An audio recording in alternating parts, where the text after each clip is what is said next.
El siguiente programa es clasificación B, para mayores de 18 años. Dirección de Espectáculos Públicos, Radio y Televisión. Ministerio de Gobernación. Es TV, Canal 67. Presenta una entrevista con veracidad, profesionalismo, carácter y objetividad. Iniciamos con Casos y Soluciones. Si la gripe te pega fuerte en la nariz y los ojos, y eso te pone llorona, mejor toma Virogrip, que alivia cualquier síntoma de gripe. Virogrip, un producto calidad Viejosa. Qué bueno saludarles bien de mañanita a todos mis amigos televidentes a través de esta señal de Canal STV 67. Recuerde que estamos transmitiendo también en Cables, Claro y Tigo 67, nuestras redes sociales y por YouTube. Así es que estamos completos, ¿verdad? Para llevarle a usted las mejores entrevistas para que usted tenga su propio criterio y así sepa tomar las decisiones. En esta oportunidad, amigos televidentes, tenemos ya en nuestros estudios a la diputada Aronet Mencía de Nuevas Ideas, a quien le damos las más de las cordiales bienvenidas. ¿Qué tal? ¿Cómo está? Qué gusto saludarle. El gusto es mío. Muchísimas gracias por esta invitación. Para mí siempre es un gusto compartir el quehacer legislativo desde todos los espacios posibles para que nuestra población salvadoreña siempre esté al tanto de qué es lo que hacen sus diputados. Muy bien. Pues bien, como decimos en buen salvadoreño, ¿verdad? Para luego es tarde. Dígame, Aronet, ¿cómo le ha...? Y esto lo tenemos que consultar, créamelo usted que lo tenemos que consultar. ¿Cómo le han parecido a ustedes este periodo al frente de su bancada, al frente de lo que son los padres de la patria? Usted es una persona profesional y ha abandonado algún espacio cómodo. ¿Y cuál es su experiencia? ¿Cómo la puede calificar usted? Una experiencia bastante interesante, llena de retos, llena de incluso algunos obstáculos que nos hemos encontrado en el camino y obstáculos que se han podido superar. Realmente esta oportunidad que el pueblo nos brindó para poder tomar buenas decisiones era la oportunidad no solamente que las personas que queríamos generar un cambio estábamos esperando, sino que era la oportunidad también que el pueblo salvadoreño estaba esperando para ver cambios reales, concretos en este país. Decir que la política es mala, la política no es mala. Malos han sido las personas que han ocupado estos lugares en el pasado, pero ahora vemos una nueva clase política que incluso está más cerca de su población, conecta más con su población y realmente la población se siente bastante representada por nosotros.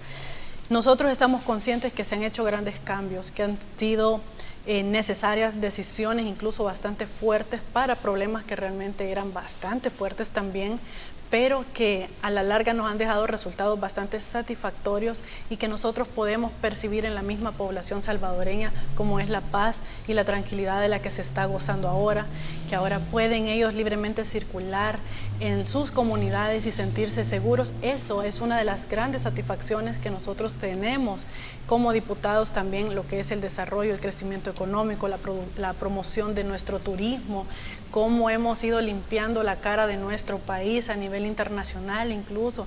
A mí me llena de mucho orgullo saber que nuestro país ya está en un listado incluso de las mejores olas del mundo, cuando antes incluso estaba en listados de los países destinos a los que no tenían que viajar por el tema de la delincuencia. Sin embargo, ahora ya no estamos en esas listas y eso ha sido gracias al trabajo articulado de un gobierno que sí se preocupa por su población, al mando de nuestro presidente Nayib Bukele, y una asamblea legislativa que viene a respaldar todas esas iniciativas que ponen en marcha que nuestro país realmente vaya por un mejor camino. Así que ha sido bastante satisfactoria esta experiencia, saber que en la historia vamos a quedar como parte de esos diputados comprometidos que decidimos dar nuestro voto a favor por ver cambios significativos y positivos para nuestra población salvadoreña. Es decir, a partir de que ustedes han ingresado a la bancada de Nuevas Ideas en la Asamblea Legislativa, se han suscitado una serie de cambios. ¿Cree usted, Aronet, que la población quiere más cambios? Alguien pierde con cambios, son traumáticos. ¿Ustedes piensan seguir con esta historia? Porque nadie la puede negar en El Salvador que ha habido cambios. Continuaremos en esta dinámica. Definitivamente vamos a continuar en esta dinámica de cambios, ya que a eso es que hemos venido. Y es que encontramos un país, cuando yo me refería a los obstáculos que encontramos, era a la situación en la que nosotros recibimos un país altamente endeudado, con problemas sociales bastante impregnados, como es el tema de la delincuencia, un sistema de salud bastante deficiente, educación deficiente, y así fueron los obstáculos que fuimos encontrando en el camino de cómo poder solucionarlos, pero que con el tiempo, y quiero aclarar, no ha sido grandes años los que hemos estado, apenas es un periodo, es nuestro primer periodo, pero se han logrado cambios en el tema de educación, el tema de salud, el tema económico, seguridad, turismo, inversión. Y hay que seguir sobre esa misma línea, porque El Salvador no se puede detener ni puede retroceder. Tiene que seguir avanzando, crecer hasta llegar a un punto en donde seamos realmente plenos. Y eso lo vamos a lograr con la promoción de nuestro país, teniendo un país apto, atractivo, un país que realmente la gente diga, yo quiero invertir ahí, yo quiero trabajar ahí, yo quiero estudiar, superarme y ser parte de los cambios que está teniendo nuestro país. También motivamos a la población a que se sumen a estos cambios, promoviendo los principios y los valores morales y cristianos para evitar todo acto de intolerancia, toda falta de solidaridad. Y es que hemos visto muchas veces en las calles, sobre todo en el tráfico, actos de intolerancia, lo cual también tenemos que irlo erradicando y no esperar a que se involucre la policía o que vaya a parar a la cárcel a alguien, sino que desde nuestra propia voluntad decir, yo puedo mantener un entorno de paz. Así que es un trabajo bastante integral en donde queremos que la población crezca al nivel de todo lo que estamos promocionando a nivel de nuestro país. La bancada de Nuevas Ideas se destaca por gente nueva, novel. ¿Ha pesado o se sienten que no ha habido la necesidad de esa experiencia parlamentaria? Todos somos jóvenes. En mi caso, yo nunca había tenido una experiencia política en el pasado, ni tampoco había pertenecido a la militancia de ningún partido político antes. Fue una oportunidad y ahora es una experiencia en donde realmente usted, a los puestos políticos, a los puestos de trabajo, a donde sea que usted esté, usted va a dar lo que tiene realmente en su corazón. Entonces este ha sido el reflejo también de la buena voluntad que se trae, de querer construir, de querer rehabilitar todo lo que estaba malo y también motivar a otras personas a que también pueden hacerlo.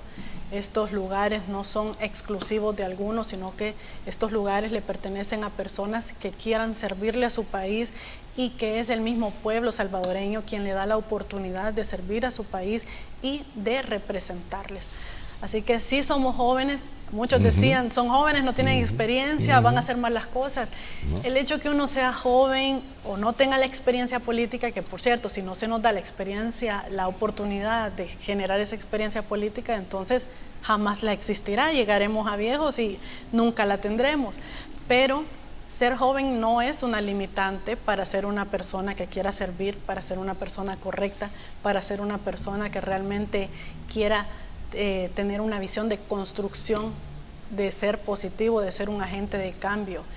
Esa forma de estigmatizar a los jóvenes, definitivamente en esta nueva clase de políticos, eso ha quedado totalmente inválido.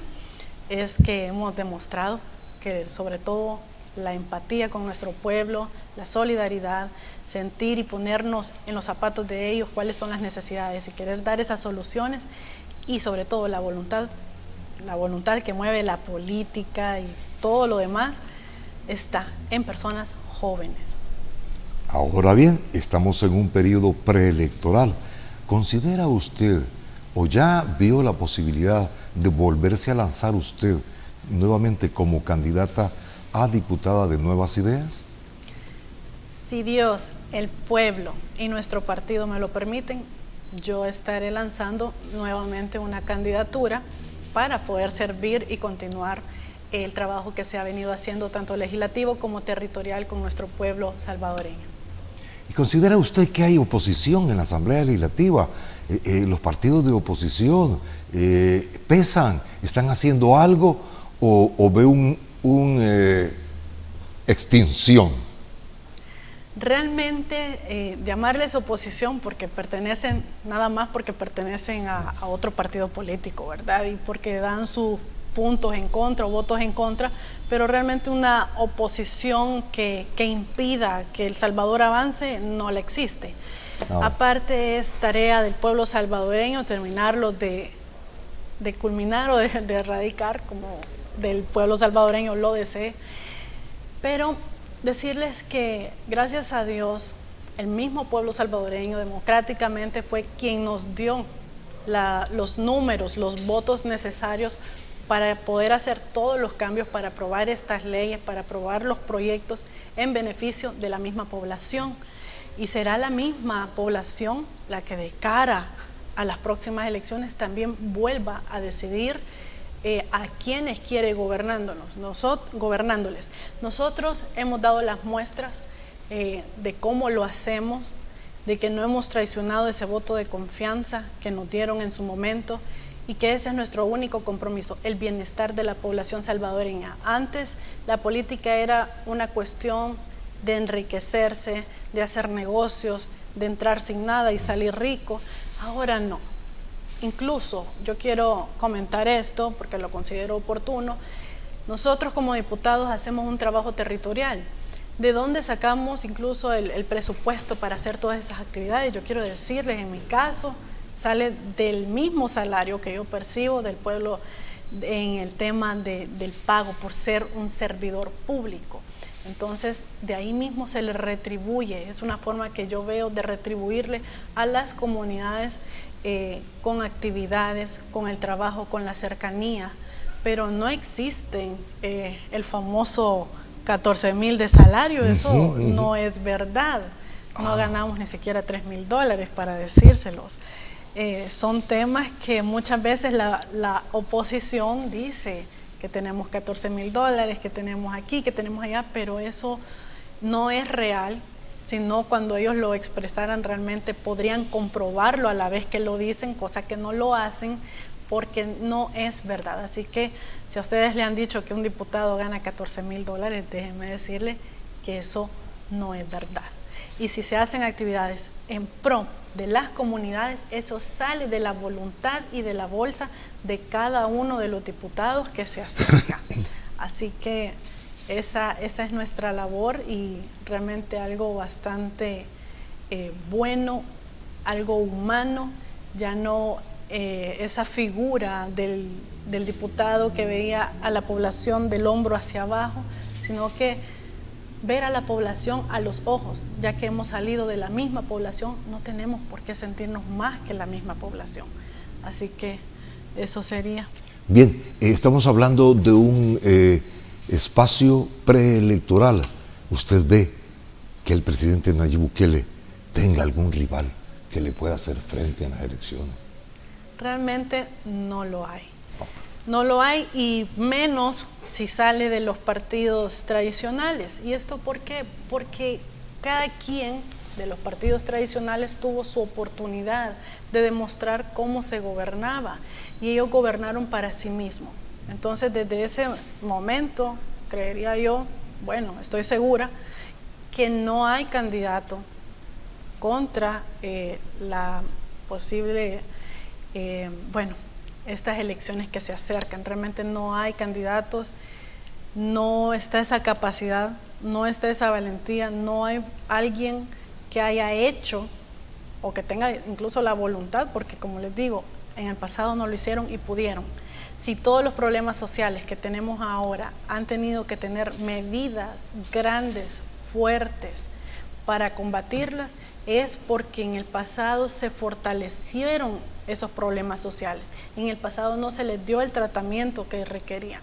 Ahora ellos viven quejándose de que estamos actuando de manera abusiva, de manera incorrecta, pero no se ponen a pensar que es consecuencia de la actuación de ellos y que no estamos actuando de manera abusiva ni incorrecta. Todo lo hacemos con base a lo que la Constitución establece y sobre todo, y no me voy a cansar de repetirlo, en beneficio del bienestar de la población salvadoreña. En la última encuesta de la Universidad Francisco Gaviria, ambos partidos de oposición, los tradicionales, como usted sabe, se ven más chicos. Me estaba comentando el doctor Oscar Picardo que es posible que bajen mucho más. La población como que ya no le da réditos. ¿Usted considera que es mejor que desaparecieran?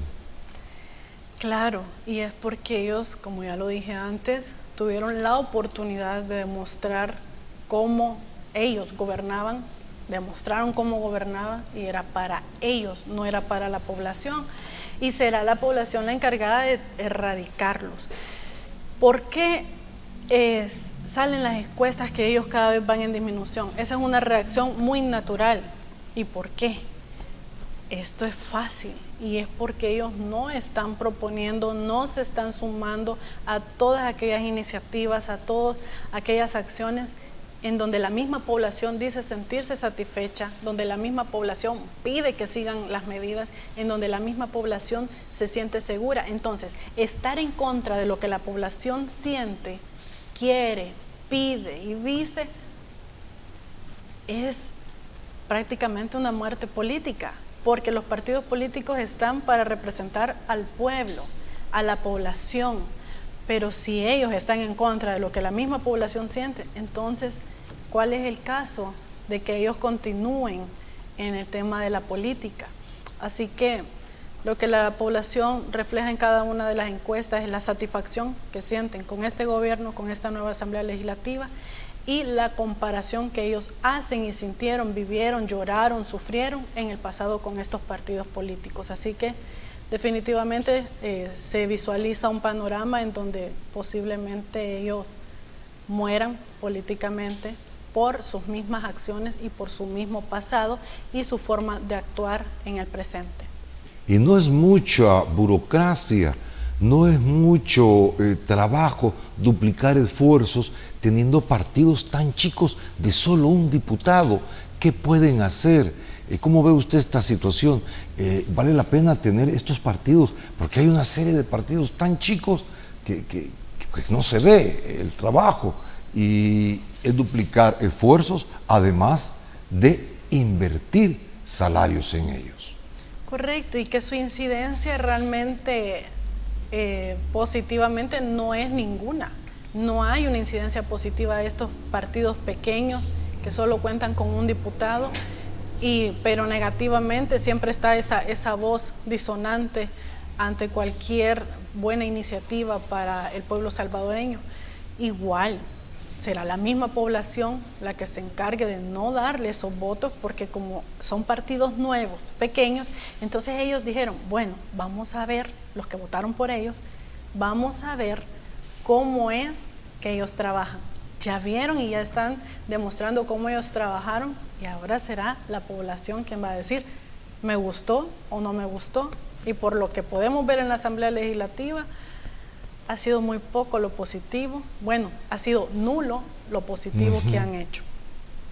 En cuanto a la presentación de iniciativas políticas, tal parece que no estamos, ¿verdad?, en concordancia, porque no se escucha la oposición en nuestro país realmente.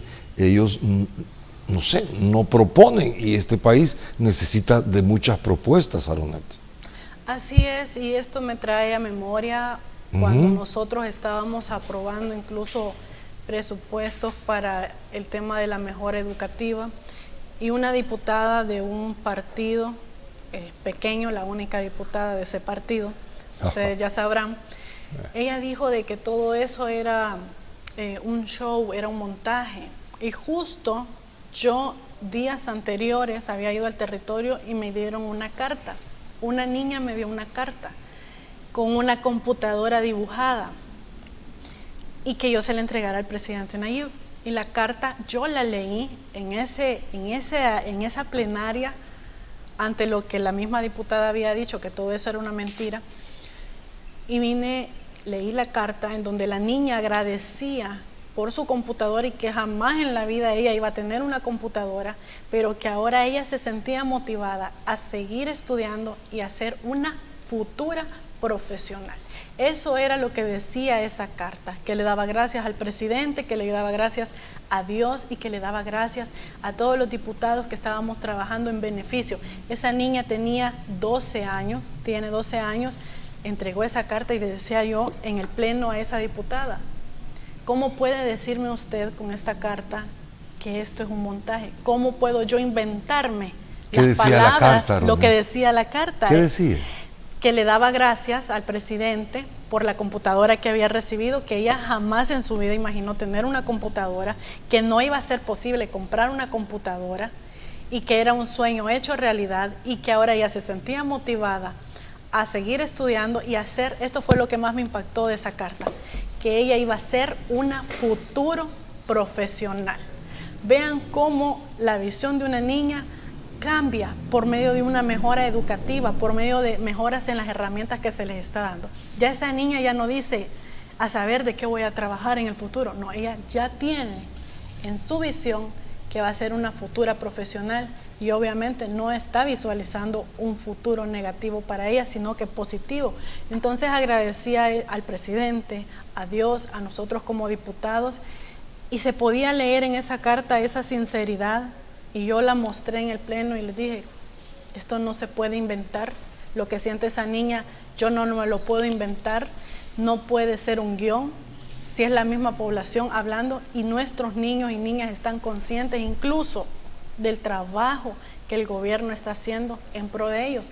Para que un niño se interese en el trabajo político, en el trabajo de gobernanza de un gobierno, o sea, ya eso a mí me da luces de que se está haciendo buen trabajo, que estamos logrando esa incidencia positiva en nuestras nuevas generaciones de querer salir adelante.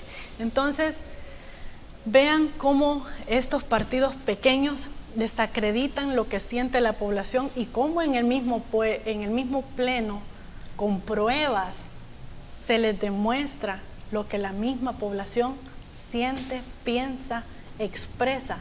Entonces es un contraste en donde se puede ver incluso la mala intención que solo es por querer destruir. Yo lo decía esa misma plenaria, es fácil destruir.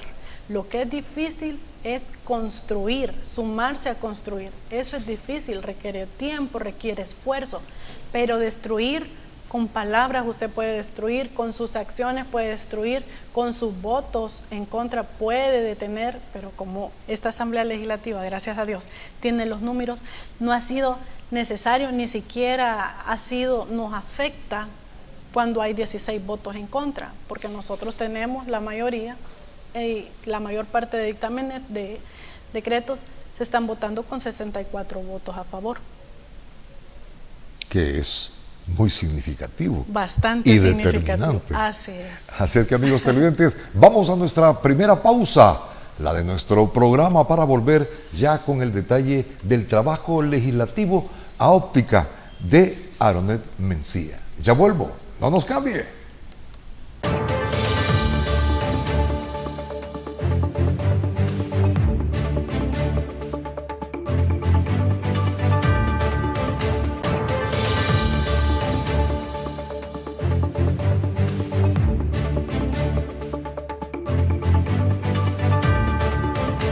Ok, amigos televidentes, continuamos con nuestro programa a esta hora de la mañana. Tenemos a Aronet Mencía. Aronet, hemos visto el aumento de feminicidios en nuestro país. ¿Qué van a hacer ustedes como legislador ante esta situación? Porque en nuestro país es tradicional el maltrato a las mujeres. cosa que lo deberíamos de verdad de erradicar. Tenemos que considerar que todos venimos de una mujer y hemos visto muchos feminicidios y se escucha que algo van a hacer los legisladores. Ahora, quiero comentarle que ya lo hicimos y esto lo voy a compartir con la población en la plenaria pasada. Y es que si algo le ha preocupado a esta Asamblea Legislativa es el bienestar de las mujeres en todas sus etapas, empezando por la niñez, la adolescencia, su adultez, su vejez. Y es así como se ha dado paso incluso a reformas bastante significativas, y el tema que venía a la mesa era el tema de los feminicidios, y que había una gran problemática, y es que casi en su mayoría de los casos se vencían los plazos y no llegaba la justicia a esas familias, a esas mujeres víctimas. Y es ahí donde nosotros decidimos reformar el artículo 32 y 34 del Código Procesal Penal para que no prescriban los delitos de feminicidio y feminicidio agravado.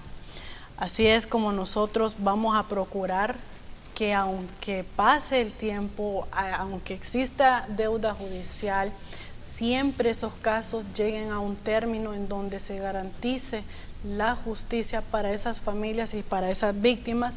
Y también con esto se complementó incorporar en la Ley Especial Integral para un Mundo Libre de Violencia contra la Mujer un artículo que es el 58A para eliminar también la prescripción del ejercicio de la acción penal. Esto para que vaya en el mismo sentido de que no prescriban este tipo de delitos. Y se ha venido trabajando una serie de reformas también desde la Comisión de la Mujer, en donde las penas se incrementen incluso por violación. Y aquí fue en los artículos 158 y 162 del Código Penal, para que las penas tuviesen un incremento de 8 a 12 años de cárcel. Entiendo yo que el presidente Nayib Bukele y su gabinete de seguridad están teniendo pláticas para establecer estrategias y también ver de qué manera se erradica el tema de los feminicidios. Eso también es un tema cultural, es un tema de educación en donde nosotros tenemos que sumarnos a hacer conciencia desde la casa a que no se debe maltratar a una mujer, a que no se debe maltratar realmente a ningún ser humano, a nadie. Y aquí es donde van los principios y los valores morales, que nosotros, aunque no nos guste tal vez la opinión de otra persona, sus gustos, lo que sea, tenemos que ser tolerantes y tenemos que ser respetuosos. Si nosotros pusiéramos en práctica todo eso, realmente tendríamos una sociedad bastante amena, bastante de convivencia sana. Y en el caso de estos feminicidios, es increíble cómo las víctimas han sido violentadas, abusadas y asesinadas por sus propias parejas en la mayoría de los casos.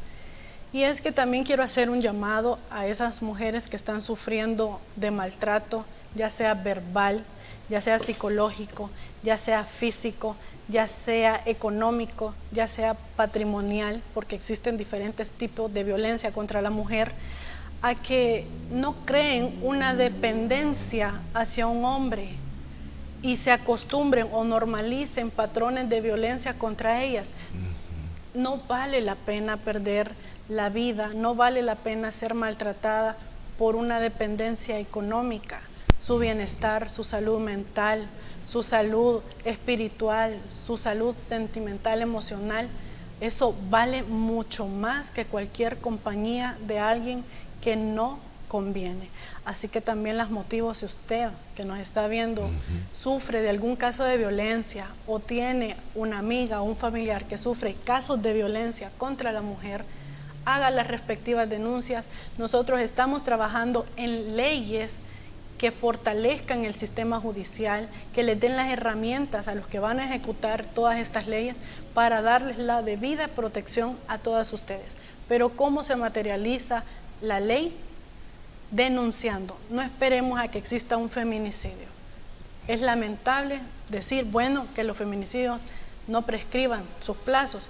Es mejor decir no, que no haya feminicidios, que no haya violencia, pero eso lo vamos a lograr creando una cultura de respeto en nuestros hijos, en nuestros adolescentes, en las nuevas generaciones, en nuestra sociedad y sobre todo, si ya existen casos, denunciarlos, quitar toda esa normalización que hemos hecho, priorizar nuestra salud. Ustedes saben, muchas mujeres de esas tienen hijos, a cargo de quién van a quedar esos hijos. Prioricemos lo que realmente importa y denunciemos, por favor, que para eso estamos trabajando, para protegerlas.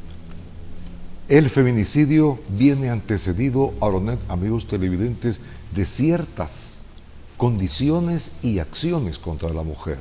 El feminicidio es el fin de un proceso, ¿no es así, Aronet? Así es, y es que para llegar a un feminicidio ya hubo una antesala en donde se empieza con maltrato verbal, el maltrato psicológico, el maltrato físico, y así se va desarrollando y se vuelve un patrón que cada vez lo que incrementa es su escala de violencia, y lo último que queda es la muerte, que es el feminicidio. No esperemos desde el primer momento llegar hasta el último. Créanme que si van a mitad del camino o van comenzando, es momento de decir, alto, yo no quiero ser parte de esas cifras de mujeres que fueron traicionadas y asesinadas brutalmente, ya sea por un compañero de vida o ya sea por cualquier otro individuo. Todos merecemos respeto, sabemos que el derecho a la vida es constitucional, hay que respetarlo, pero también nosotros mismos tenemos que hacerlo valer. Así que no permitan que esta situación se desarrolle en todas sus escalas para tener un punto culminante que es la muerte. Nosotras podemos evitar eso, estamos trabajando para ustedes. Existe mucha ayuda psicológica y asistencia para la mujer. A donde quiera que usted vaya, si incluso va a un centro de salud, usted puede ser atendida. En la policía hay unidades de mujer especializadas, en la fiscalía también, en la Procuraduría General de la República también. Así que en derechos humanos las instituciones todas están, todas tienen sus áreas. Todas las instituciones tienen un área especial para la mujer. Usted puede acercarse, poner su denuncia, pedir la asistencia psicológica y se le será dada, atendida y se pondrá en marcha un proceso para protegerla. Es decir, para esos crueles que nos están viendo y también para esas víctimas feminicidios, pues hay que pensarlo ya dos veces, ¿verdad? Ya nos dice la diputada que este feminicidio siempre viene antecedido de varias acciones que lo están cantando, que lo están, ya lo están avisando de que va a pasar esto. Así es que es mejor, como dice ella, que rompamos esa cadena antes de llegar a un trágico final. La denuncia es muy importante y siempre del interés para los salvadoreños, Aronet, porque el tiempo nos corre, nos come, como decimos en buen salvadoreño. ¿Cómo va la prórroga al subsidio del gas? Un punto bastante sensible entre los salvadoreños y principalmente las amas de casa. Como gobierno y también como Asamblea Legislativa se están tomando medidas, y es que nosotros como Asamblea decidimos prorrogar esta ley transitoria que está vigente desde septiembre del 2021, y esto a fin de proteger el bolsillo de las familias salvadoreñas. Y es que vamos a decir los precios, porque a veces existen algunos abusivos que están incrementando los precios de algunos productos, y en el caso del gas, para que usted tenga claro cuánto tiene que pagar por un cilindro de gas. Con esta medida estamos nosotros beneficiando a 1.14 millones de familias salvadoreñas dentro de nuestro país, y es que usted tiene que pagar por el cilindro de 25 libras $3.09. Por el de 35 libras tiene que pagar $7.46. Por el cilindro de 20 libras tiene que pagar 94 centavos. Y es así como el gobierno está absorbe $8.4 por cilindro de gas. ¿Para qué? Para que esos $8.4 por cilindro no los pague usted. Y muchos se preguntarán de dónde sale el dinero que se está ocupando para subsidiar. Y esto viene de una estrategia antievasión por parte del Ministerio de Hacienda y también por las fuertes campañas que se está haciendo en pro de la recaudación, que quiere decir todos debemos declarar nuestros impuestos, nuestra renta, y esto ha dado números positivos y ha generado un excedente que ha permitido que se subsidie el tema del gas para que ustedes, población salvadoreña, sus familias, no tengan que pagar más por el cilindro. Sabemos que estamos ante una situación a nivel mundial, primeramente provocada por el COVID-19, que afectó la cadena de suministros y afectó la economía de todas las naciones en el mundo.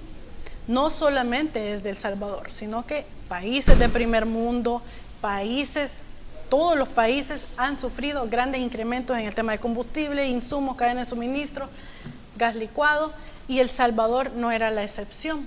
Sumado a esto, viene el conflicto entre Rusia, Ucrania y la OTAN, que también viene a afectar la cadena de suministros y se van los precios arriba.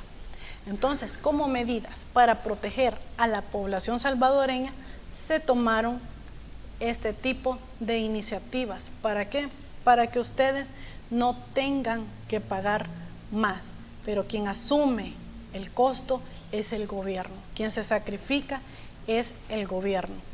Pero como así es la recaudación, entre más recaudación, más posee las arcas del Estado, lo cual se convierte en proyectos, en beneficios y en tipo de iniciativas como esta para que ustedes directamente se beneficien. Mire, otro de los puntos que llama la atención es la nueva ley de tarjetas de crédito y del historial crediticio. ¿Cómo vamos con esta situación? Porque más de algunos casos se les va la manita a estas casas de tarjetas de crédito.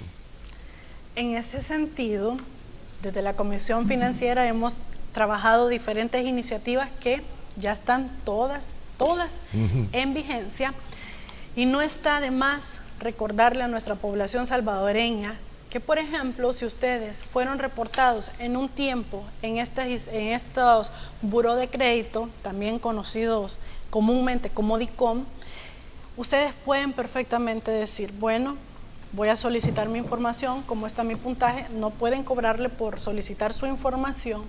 Tienen ellos prohibido comercializar su información crediticia, que quiere decir que ellos antes veían cuáles eran los clientes buenos, cuáles eran los malos, les vendían los datos a las cooperativas, a las casas comerciales, a los bancos, y ya de repente a usted le salían con una llamada ofreciéndole un electrodoméstico, ofreciéndole una tarjeta de crédito, y usted decía, ¿pero cómo supieron de mí?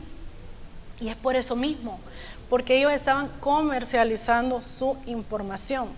Otra cosa que nosotros regulamos fue que ellos actualizaran la base de datos, ya que teníamos casos que en 2014, por ejemplo, adquirió una plancha o una licuadora, le costó pagarla, se retrasó, pero al final saldó su deuda, pero al día de hoy aparecía siempre como una persona reportada en estos buró de crédito. Entonces, no estaba vulnerando los derechos de esta persona que había saldado sus deudas. Entonces, ¿qué fue lo que nosotros hicimos? Y es que tanto comerciales, la banca y estos generadores de créditos, de récord crediticio, actualizaran la base de datos para no perjudicar la reputación crediticia de estas personas. Solo pueden consultarles los últimos 3 años. ¿Pero qué quiere decir? Yo tengo una deuda del 2010. Esto no es un borrasaldo. Nosotros tenemos que honrar nuestras deudas y pagar. Pero si a usted de repente le dicen, mire, allá por el 2008 usted tuvo un retraso y aquí sale reportado, no le pueden decir eso, porque solo pueden consultarle los últimos 3 años y ustedes tienen que estar conscientes si son deudores todavía.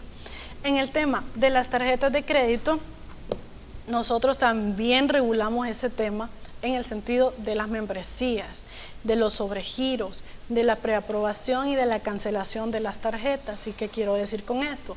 Si usted tiene una tarjeta, pongámosle que tiene de $10 a los $2,000, a usted no le pueden cobrar membresía, porque así lo establecimos nosotros. ¿Qué empezaron a hacer los bancos? Empezaron a llamar a la gente y a decirle, mire, su tarjeta es de $2,000, pero hemos visto que usted tiene un buen desarrollo y manejo de la tarjeta y queremos incrementarle a $2,200.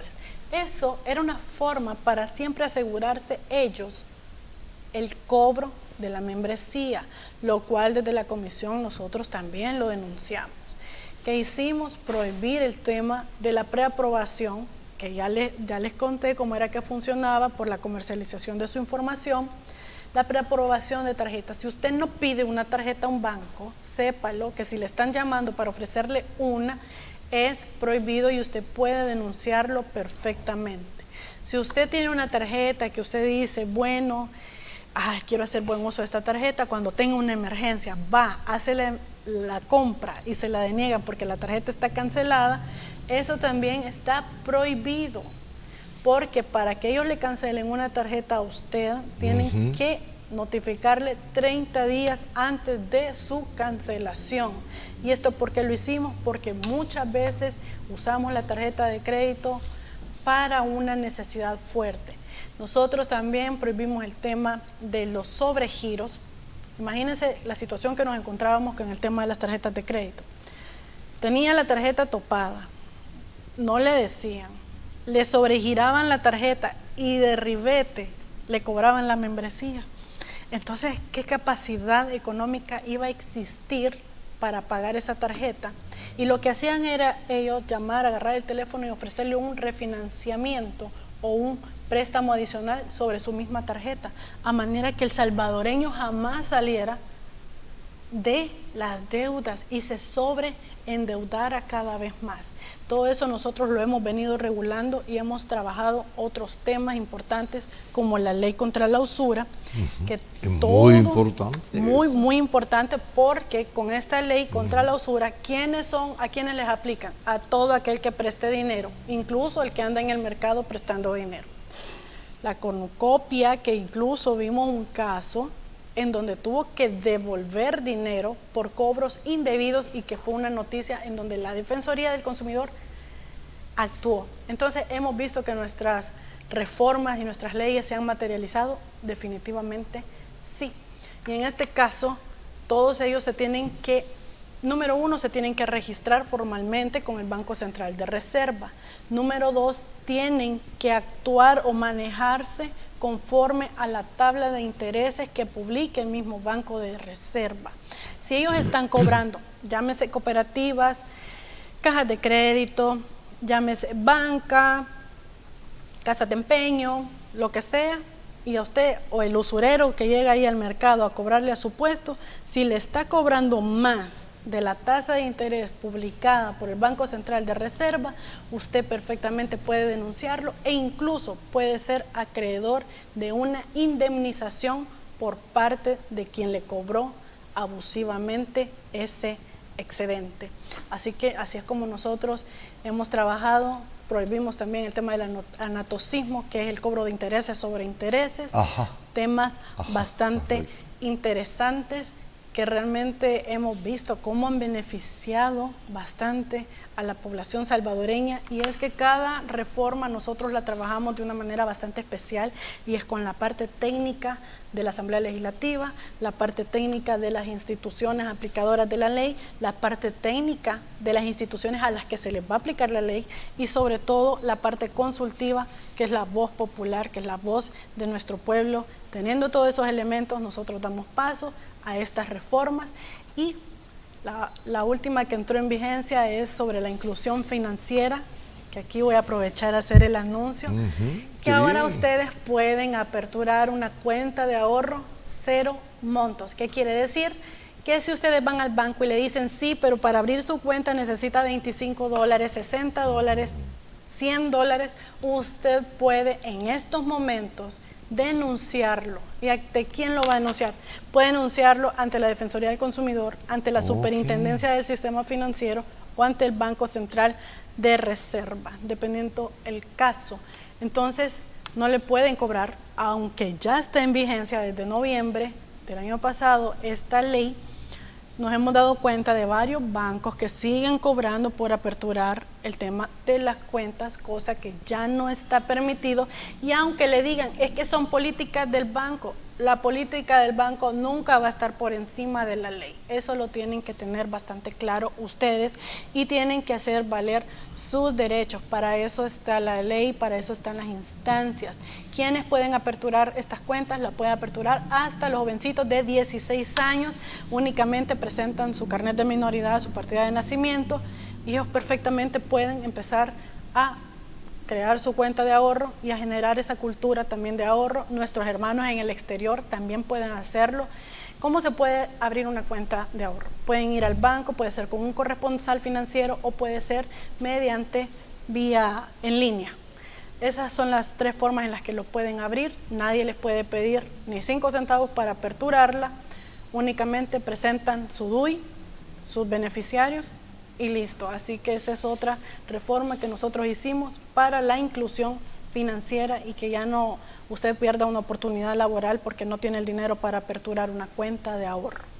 Bueno, esas son las cosas que verdaderamente le interesan a los salvadoreños, que nos estén aliviando algunas de estas cargas. Y hablando siempre de temas legislativos, Aronet, ve con buenos ojos la disminución de municipios en nuestro país. ¿Cree que podríamos de alguna manera ahorrar mucho en hacer menos municipios? Tenemos 262 en un país de 20.000 kilómetros cuadrados, porque nos quitaron los bolsones, Honduras. Entonces estamos por los 20.000 con 262 municipios. ¿Valdrá la pena, como dijo el presidente, achicarlo?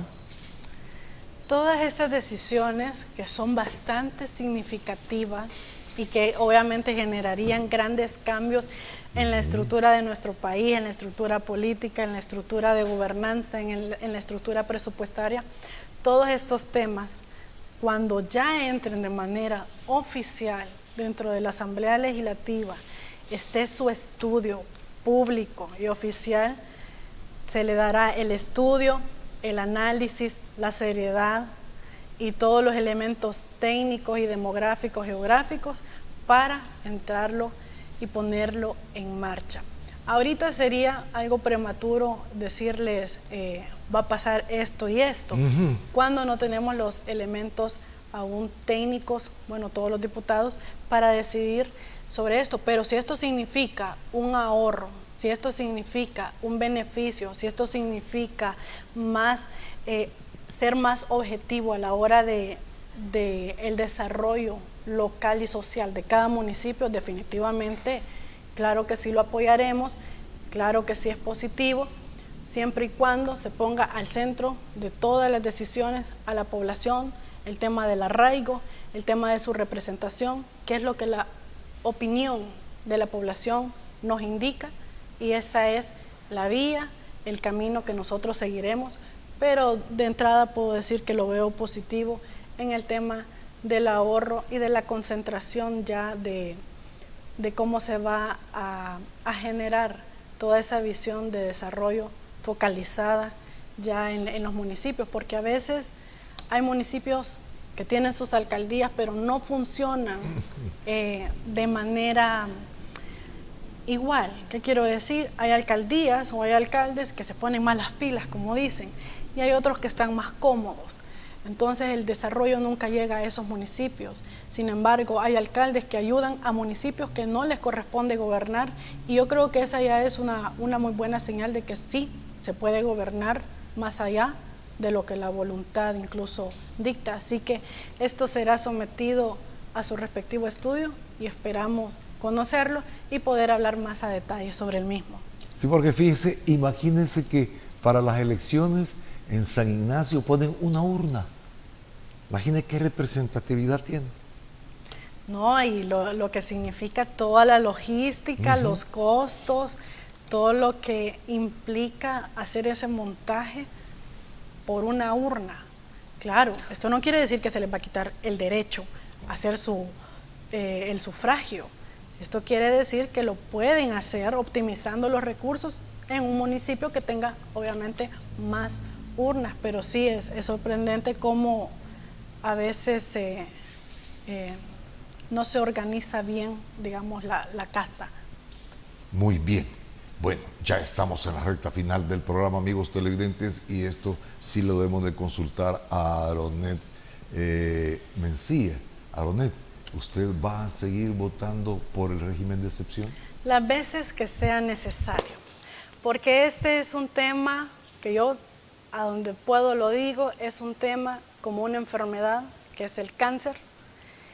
El cáncer no puede tener un tratamiento a medias. ¿Por qué pongo la comparativa con el cáncer? Porque es una enfermedad agresiva, invasiva y progresiva. Entonces no puede tener tratamientos a medias, ni descuidos, ni tener vacilación. Entonces el tema de las pandillas es un tema que se seguirá controlando. Daré mi voto las veces que sea necesaria hasta que la población en su 100% se sienta segura. Así que seguiremos trabajando en ese tema de la seguridad, seguiremos apoyando.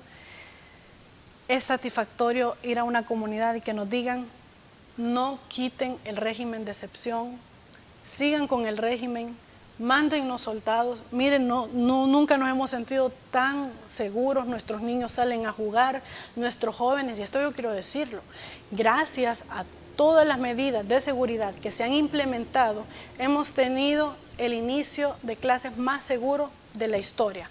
Y también, algo muy positivo, es que varios estudiantes que se habían retirado del estudio por el tema de la delincuencia, a no ser amenazados, a no ser acosados, han regresado a las instituciones educativas a seguirse desarrollando. Eso es lo que nosotros vemos cada vez que vamos a prorrogar un régimen de excepción, que nuestros niños, niñas, adolescentes sigan desarrollándose educativamente, a que nuestros emprendedores sigan creciendo, a que el comerciante se sienta en un entorno seguro y pueda crecer y sus ganancias no vayan a quedar en esos millones que tenían las pandillas motivo de extorsión. Así que mi respuesta es un contundente sí. Indefinido entonces para usted. Claro, las veces que sea necesario. Sí, porque hay muchas comunidades, como usted dice, que están ahora respirando otros aires. Así es. No se puede derecho. Bueno, en el tiempo de la guerra teníamos el régimen de excepción, pero no de este tipo. En el cual tenemos una de las cárceles más grandes de nuestro país, que puede ser de esta cárcel. Es necesario. Así es, y es que hay algo que se me viene a la mente también ahora, y es que hay diputados, que ustedes, yo sé perfectamente que saben quiénes son, defienden a estas personas que están siendo detenidas y que están altamente identificadas a qué estructuras pertenecen. Pero ¿por qué nunca se han pronunciado por aquellas personas que por error, que por dormirse en el bus, que por no conocer fueron a parar a una comunidad, a una colonia y jamás regresaron a sus casas porque fueron víctimas de la violencia y de la delincuencia de las pandillas? Tenemos otro caso. Ahora tenemos la creación de un centro penal bastante grande, con infraestructura, con vigilancia, con todas las condiciones para estos reos. Y yo quiero traer a memoria un caso allá por el 2005, en donde en una requisa personal, policial de la DAM, ingresó al penal La Esperanza, y lo que hicieron ahí los pandilleros fue una emboscada. No podían ingresar ellos armas, nada más entraron con los caninos, ingresaron y lo que hicieron fue quitarles la vida. Sus compañeros, al ver tal situación, trataron de ingresar y rescatar los cuerpos de sus compañeros, para lo cual la defensora de los derechos humanos de aquel entonces, que le llamaba mis niños a los delincuentes, a los pandilleros, se opuso rotundamente a que eso fuera posible. Esa era la seguridad y los derechos humanos de los cuales El Salvador era víctima en el pasado. Ahora ya no. Ahora el derecho humano del salvadoreño sí se está respetando. El derecho a su libertad, el derecho a la libertad, a la seguridad, el derecho a andar libremente, no sentirse acosado, el derecho a la vida. Esos son derechos. Pero cuando la oposición habla de que se les están vulnerando los derechos, se les están vulnerando ¿a quién? A quienes vulneraban los derechos de los inocentes. Nadie va a parar a la cárcel porque es inocente. Y del margen que el presidente Nayib Bukele habló, que puede ser por error, que por un vecino malintencionado alguien hizo una llamada, pero en vías de investigación este inocente queda libre, la libertad siempre la tiene. Pero yo le decía a alguien una vez, bueno, entró a la cárcel, salió de la cárcel, pero ¿qué tal si esta misma persona entraba a una colonia donde no era parte y jamás iba a salir? Entonces perdía la vida. No existe forma realmente de justificar la manera en la que los partidos políticos de oposición actúan. No hay manera, porque vemos nosotros un panorama y hacemos también memoria de cómo nosotros vivíamos antes y es algo que no queremos volver a repetir. Aronet Mencía, gracias por estar con nosotros. Vamos a romper el protocolo de la universidad. Bueno, muchas gracias por haber estado con nosotros. Muchísimas gracias por esta invitación. Ha sido un gusto estar aquí con usted y sobre todo compartirle a nuestra población salvadoreña todo lo que venimos trabajando. Por favor, las leyes están, pero no se van a cumplir mientras ustedes no hagan las respectivas denuncias y se apoderen de ellas y vayan y no se dejen vulnerar por ninguna institución, por ninguna persona, por nadie. Las leyes están, estamos para protegerles, para crear el beneficio con ustedes. Que Dios me los bendiga grandemente y ha sido un gusto estar en este espacio. Gracias a Aronet Mencía por estar con nosotros. Pero sobre todo, gracias a usted, amigo televidente, que siempre nos acompaña a esta hora. Seguro en la próxima tenemos mucho más para usted. Si la gripe te pega fuerte con fiebre y dolores, y eso te pone llorón, mejor toma Virogrip, que alivia cualquier síntoma de gripe. Virogrip, un producto calidad Vijosa.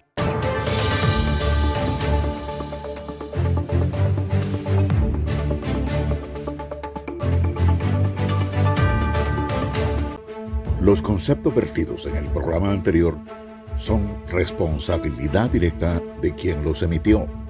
En ningún momento representan la línea editorial de esta estación televisora.